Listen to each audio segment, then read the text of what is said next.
AI photo ಬಳಸಿ 30 ಲಕ್ಷಕ್ಕೆ demand ಇಡಲಾಗಿದೆ. ಫೋಟೋ ವೈರಲ್ ಮಾಡುವುದಾಗಿ ಗೃಹಿಣಿಗೆ ಬೆದರಿಕೆಯನ್ನ ಹಾಕಿದ್ದಾರೆ.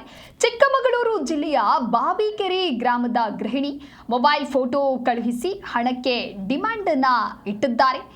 ಇನ್ಸ್ಟಾಗ್ರಾಮ್ ನಕಲಿ ಖಾತೆಯಲ್ಲಿ ಫೋಟೋವೊಂದನ್ನು ಪೋಸ್ಟ್ ಮಾಡಿದ್ದಾರೆ. ಫೋಟೋ ನೋಡಿ ಆತ್ಮಹತ್ಯೆಗೆ ಆ ಗೃಹಿಣಿ ಯತ್ನಿಸಿದ್ದಾರೆ. ಗೃಹಿಣಿಯ ಗಂಡನಿಂದ ಲಕ್ಕವಳ್ಳಿ ಠಾಣೆಗೆ ಕಂಪ್ಲೇಂಟ್ ಅನ್ನ ಕೊಡಲಾಗಿದೆ.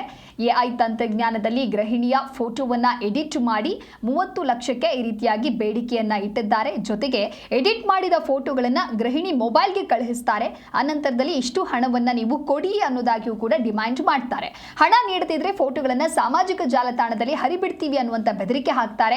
ಹಣವನ್ನ ಇವರು ನೀಡಿರೋದಿಲ್ಲ. ಹಾಗಾಗಿ ಹಣ ನೀಡದಿದ್ದಕ್ಕೆ ಇನ್ಸ್ಟಾಗ್ರಾಮ್ ನಲ್ಲಿ ಒಂದು ಫೇಕ್ ಅಕೌಂಟ್ ಅನ್ನ ಓಪನ್ ಮಾಡಿ ಆ ಫೋಟೋವನ್ನ ಕಿಡಿಗೇಡಿಗಳು ಹರಿಬಿಟ್ಟಿದ್ದಾರೆ. ಗೃಹಿಣಿಯ ಫೋಟೋವನ್ನ ಹಾಕಿ 300ಕ್ಕೆ ಲಭ್ಯವಿದ್ದಾರೆ ಅಂತ ಹೇಳಿ ಕಿರಾತಕರು ಅಪ್ಲೋಡ್ ಮಾಡಿದ್ದಾರೆ.